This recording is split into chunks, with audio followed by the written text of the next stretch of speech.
जय श्री राधे कृष्णा। आइए सुनते हैं कामका एकादशी व्रत कथा।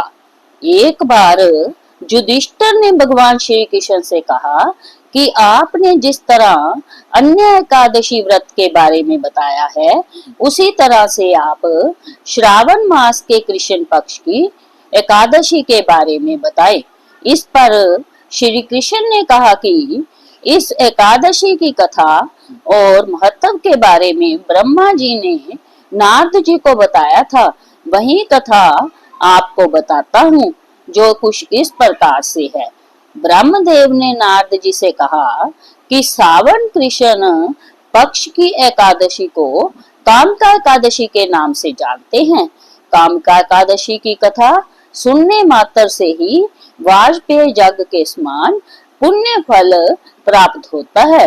तुलसी दल से भगवान श्री हरि का पूजन करने का फल 1 बार स्वर्ण और 4 बार चांदी के दान के फल के बराबर है। भगवान विष्णु रतन, मोती, मणि आदि आभूषणों की अपेक्षा तुलसी दल से अधिक प्रसन्न होते हैं। जो मनुष्य प्रभु का तुलसी दल से पूजन करते हैं, उनके सभी पाप नष्ट हो जाते हैं। हे नारद जी, मैं भगवान की अति प्रिय श्री तुलसी जी को प्रणाम करता हूँ। तुलसी जी के दर्शन मात्र से मनुष्य के सभी पाप नष्ट हो जाते हैं और शरीर के स्पर्श मात्र से मनुष्य पवित्र हो जाता है। तुलसी जी को जल से स्नान कराने से मनुष्य की सभी जम यातनाएं नष्ट हो जाती हैं। इस व्रत में चक्रधारी भगवान विष्णु की पूजा करते जो मनुष्य इस दिन नव अंकुरित तुलसी मंजरी भगवान श्री हरि को अर्पित करता है, वह पूर्व जन्म और वर्तमान में किए गए पापों से मुक्ति पा लेता है।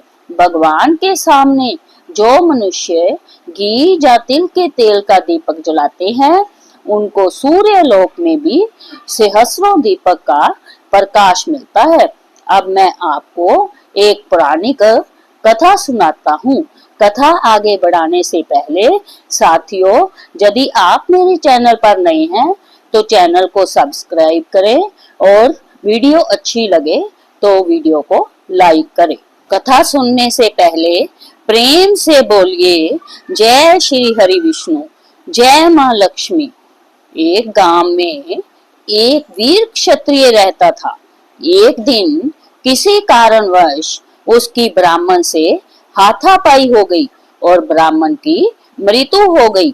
अपने हाथों मारे गए ब्राह्मण की क्रिया उस क्षत्रिय ने करनी चाहिए, परंतु पंडितों ने उसे क्रिया में शामिल होने से मना कर दिया। ब्राह्मणों ने बताया कि तुम पर ब्रह्म हत्या का दोष है, पहले प्रायश्चित कर इस पाप से मुक्त हो, तब हम तुम्हारे घर भोजन करेंगे। इस पर क्षत्रिय ने पूछा कि इस पाप से मुक्त होने के क्या उपाय है। तब ब्राह्मणों ने बताया कि श्रावण माह के कृष्ण पक्ष की एकादशी को भक्ति भाव से भगवान श्रीधर का व्रत एवं पूजन कर, ब्राह्मणों को भोजन कराकर, दक्षिणा देकर उनका आशीर्वाद प्राप्त करने से इस पाप से मुक्ति मिलेगी। पंडितों के बताए हुए तरीके से व्रत करने पर रात में भगवान श्रीधर ने क्षत्रिय को दर्शन देकर कहा कि तुम्हें ब्रह्म हत्या के पाप से मुक्ति मिल गई है। इस व्रत के करने से ब्रह्म हत्या आदि के सभी पाप नष्ट हो जाते हैं और इस लोक में सुख भोग कर प्राणी अंत में विष्णु लोक को जाते हैं। इस कामका एकादशी के महात्म्य के श्रवण व पठन से मनुष्य स्वर्ग लोक को प्राप्त करते हैं। जय श्री हरि विष्णु।